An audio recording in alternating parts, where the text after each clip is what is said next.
Anything I know that exhibits emergence involves a lot of, we might call them agents, a lot of individuals or parts. We could call them parts. John Holland's first experience with emergence came from some fairly unsophisticated electronic parts that came together to create something almost intelligent. And he saw it a half-century ago with a game of checkers. You used to look at this as child's play, right? Yes, I did. I believe it's your move, too, by the way. What changed your mind? What changed my mind was my encounter at IBM. This was in the early 50s. I was busy at that time simulating neural networks. Meanwhile, a co-worker, Arthur Samuel, was doing something else. He programmed the machine to play checkers, and I thought, well, what he's doing is interesting, but that isn't anywhere near as deep as simulating neurons. It's checkers, right? Yeah, it's checkers. As it turned out, Samuel had achieved something far deeper than anyone at IBM expected. He programmed the rules, and the machine would move according to the rules. Not only was the computer following the basic rules of checkers, it had another set of rules as well, a strategy to favor moves that might lead to victory. Simply by its experience with him and other players, it favored better moves than he did. That machine learned well enough that it could actually beat Samuel himself. With this learning, I have emergence. It was emergent because when the computer followed simple rules, something as unpredictable and complex as learning emerged. Something until then only living things could do. 50 years later, computers really don't seem to have come all that far. Good evening, Dave. How you doing, Hal? 2001 has come and gone. I've wondered whether you might be having some second thoughts about the mission. Computers were supposed to be having conversations with us, thinking for themselves. So why can't they? Holland says that's because there's another important factor in emergence to consider. Complexity depends on how connected the parts are to each other. Compare the central nervous system, our brain, to a computer. There's a major difference. Each element in a computer, each transistor, contacts at most 10 other elements. But in the human brain, each individual neuron contacts 10,000 other neurons. So the sheer number of neurons in our brain, as well as the number of connections between them, is what makes our brain so much more complex than a computer. I've got billions of neurons, and each one touching 10,000 others. So we get the emergence, and maybe some of us believe that consciousness is one of the emergent phenomena here. Consciousness? Could something so complex spontaneously emerge from individual parts following simple rules? It may seem counterintuitive. Many of us think that without a leader or a plan, things become more disordered with time. Our intuition about the world is that things deteriorate. We get old. We die. Buildings crumble. We expect decay. This is the increase that's inevitable in the universe of disorder.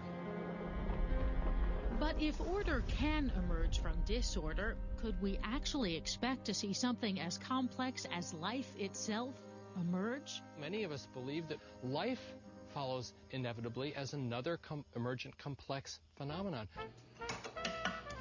Bob Hazen, an astrobiologist with the Carnegie Institution, is trying to find out if life on Earth emerged from simple molecules arranging themselves into something living. Hazen hypothesizes that the right molecules under the right conditions will do this, form increasingly more complex structures. And those complex structures will form even more complex structures, and so on, until finally you get life. To start, he needed a simple molecule. He chose pyruvic acid. Pyruvic acid is a good proxy for the kind of simple molecule that would have been abundant on the early Earth. It's colorless, it's basically odorless. And you load it into a gold tube. It's like threading a needle. You then seal this up. Hazen is trying to reproduce the energy of the heat and pressure deep within the Earth. Typical of conditions that might occur in volcanic zones on the floor of the ocean.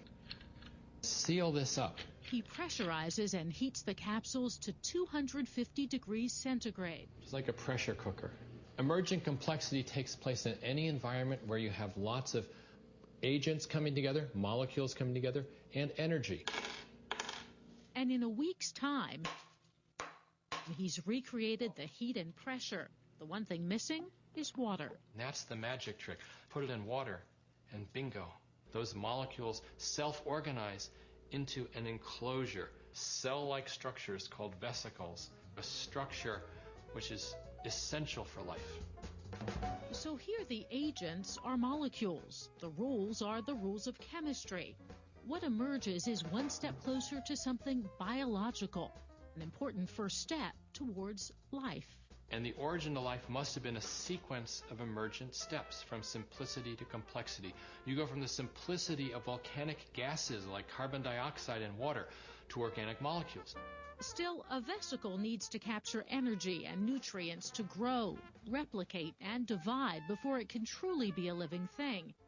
And whether these steps are emergent is, for Bob Hazen, the great mystery to be solved. This whole concept of emergent complexity gives us a whole new way of thinking about the universe, going from the simplicity of the earliest universe to the complexity of the modern living world. Even Hawking says complexity is the study of the 21st century. Maybe in 20 years, it'll be the standard science for all I know. Scientists would love to quantify emergent complexity. We'd love to be able to have a formula that told us what systems become complex, how complex they become. My guess is that we will find some laws that will let us describe some things in these complex adaptive systems, patterns that we can recognize and maybe even make predictions about. And that's the great advantage of Newton, of Maxwell, and maybe someday we'll get our own Maxwell.